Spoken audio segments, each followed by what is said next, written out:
May iba't ibang mungkahi ang mga kongresista para mas mapalawak pa ang 20 pesos rice program ng pamahalaan. Tiniyak ng Kamara na katuwang sila ng administrasyon sa paghatid ng mas maginhawang buhay para sa mga Pilipino. Ang detalye sa ulat ni Melales Moras.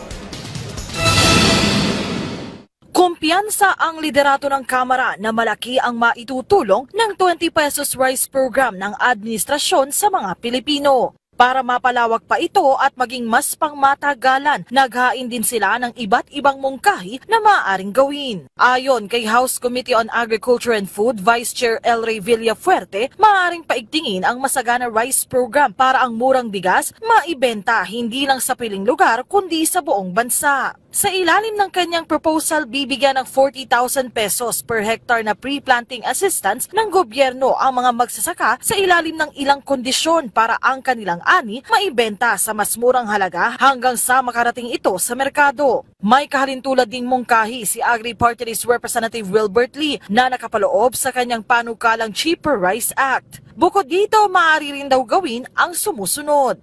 Dagdag na suporta sa mga post-harvest facilities tulad ng mga dryers, threshers, rice mills at transport facilities, pati na ang pagpaparami sa mga kadiwa centers nationwide. Sabi naman ni House Speaker Martin Romualdez, maaari ring magkasa ang gobyerno ng rice subsidy program kaysa direct cash transfer tulad ng ginawa sa Camiguin sa pagtutulungan ng LGU, DSWD at local retailers. Maaari anyang pag-aralan ang modelong ito at handa ring tumulong ang Kongreso sa pagbuo ng pondo at mga patakaran ukol dito.